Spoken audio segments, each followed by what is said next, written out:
Right, here we are at Red Banks in near Arno Bay, South Australia, and I just love this little spot because it shows clearly the layers that you see in the formation of the soils that are underneath the ground.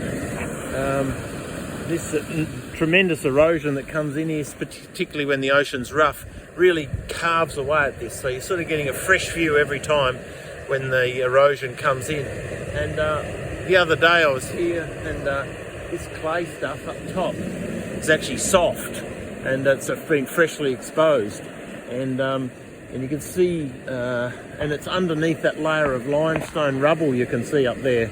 So it really shows you that a layer got laid down, then another layer, then another layer, then another layer. If you look at this different colour here, see that's a very distinct layer there, that one there. You can see it's sandstone, I imagine. And then you've got gravel and rocks and tumbled stuff that's fallen into it. And you've got, there's ironstone stuff. Obviously it's softer, so that's eroded away at the face of the ocean. You've got these columnar, harder clay stuff that's set. You've got this bit here that's more at the surface. And I'm not sure what's happened here, but I did listen to a geologist talk about this sort of feature. And he says when you've got, I'll stand up on here in case the ocean comes in.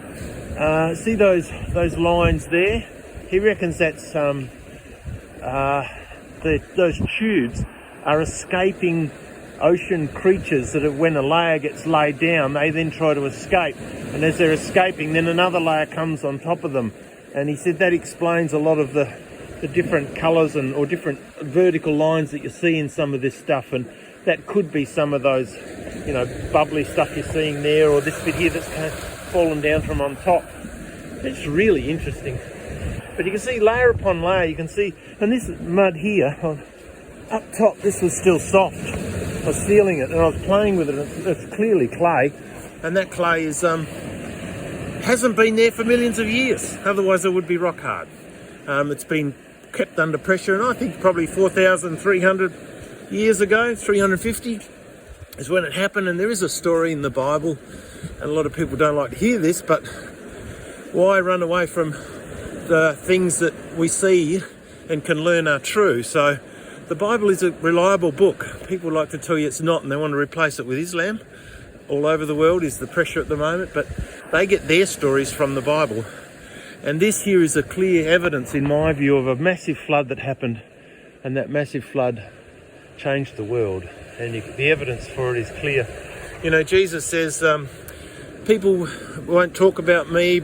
If they don't talk about me, then the rocks will cry out about me. And the story of the flood, of course, is judgment on the earth. And we're all sinful ratbags, and we all make mistakes. We all need to forgive people. We all need forgiveness.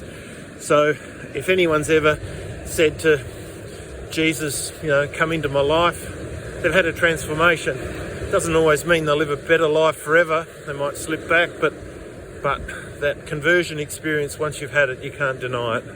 And if you've never had that conversion experience, I'd encourage you to consider that conversion experience, because it might be the key to setting you free from depression and sorrow and grief, and helping you to forgive other people. And a friend of mine said once that bitterness is the only pill that you swallow and expect someone else to die. So if you're struggling with forgiveness and feel like your life's been wasted or lost, or you've messed things up, there is forgiveness miraculously in your spirit and in your soul when you accept Jesus as your friend and who paid the price for our sin.